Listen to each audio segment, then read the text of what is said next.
Hi, welcome to the Gear Garage. My name is Zach Collier, and this is my show about whitewater boating, whether it's kayaking, rafting, or whatever.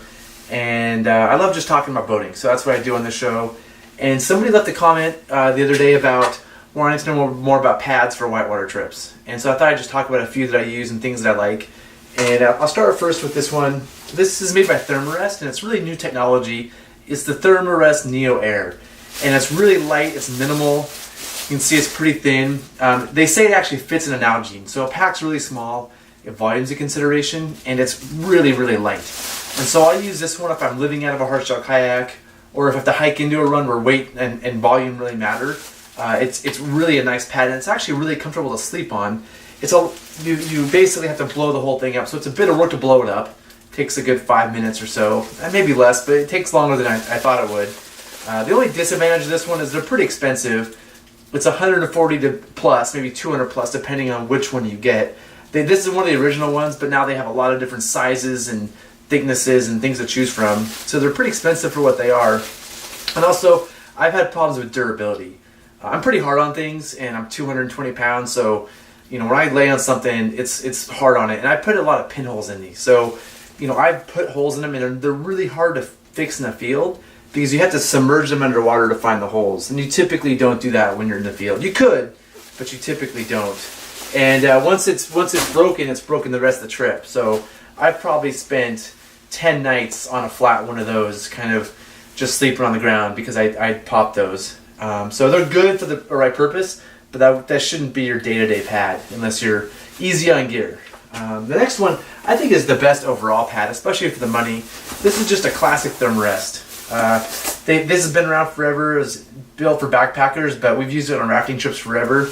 And you basically just unfold it, open the valve up, and it's self-inflating. It inflates itself. Wait for like a few minutes, then you have to blow a little bit of air into it, like close it off. And this is just a good, durable pad. This one's maybe an inch thick or so. It's good padding. You're gonna be happy with it.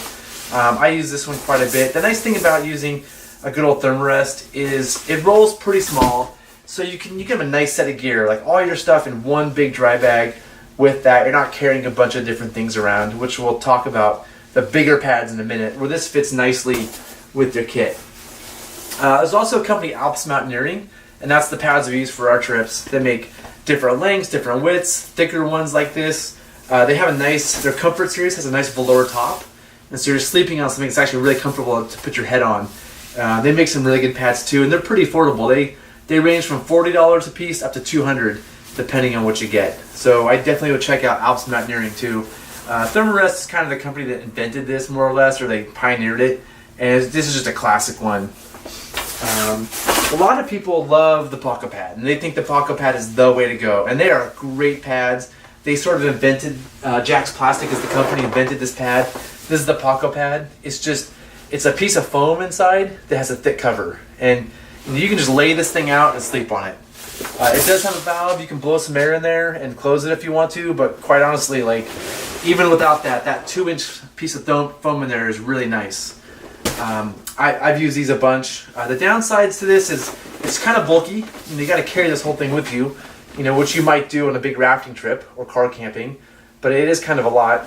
The Jack's Plastic pads historically have gotten holes in the corners just from use, so they've reinforced the corners here, which is nice. And it has a decent sized valve, but it's not huge. But overall, these are really good pads. They'll last a long time, and they're definitely comfortable. It's just a classic thing. This is what I would say most river guides use, just because it's so easy and simple. It's also good when you're on your boat. You can use the pad. We use it. We set it down. People sit on it all day on the raft. You can put it where the guide sits for a more comfortable seat. Or if you want to pad some metal boxes, this is really nice to put over some boxes on class 4 or 5 runs where you want to pad those in case you fall into them. So it is nice to have these for padding for a number of reasons. The other things it's plastic. It's not the most comfortable thing to put your head down on. It's fine, but these Thermarests and the Alps pads are a little bit more comfortable. The material is a little bit better for just touchability. And then if you really want to step up, and before I say step up, Paco makes a bunch of sizes of pads. Right, this is the classic one. It's about $200. The classic one, Maravia, took the idea and made their own some number of years ago, and this is the Maravia Silverback. and this is a 4-inch pad. And again, you can get Jack's Plastic to do almost any size you want. This one's about $240 though. Their classic one. It's a thicker pad. It's a nice bed. I mean, if you want comfort, this thing's pretty nice. The one cool thing that I really like about theirs is they use a RAF valve. I mean, this is a straight up RAF valve. So you can put your pump in here, pump it up, get it nice and tight really easily if you want to. You just open it up like a RAF valve at the end, let the air out when you roll it up, if you do. And you know, the Paco Pad material feels like it should be more durable than this. But I've had this pad for 10 years. I've a couple hundred nights on it probably, and it's still in great shape. So I definitely give them Maravia Silverback Pads a huge thumbs up.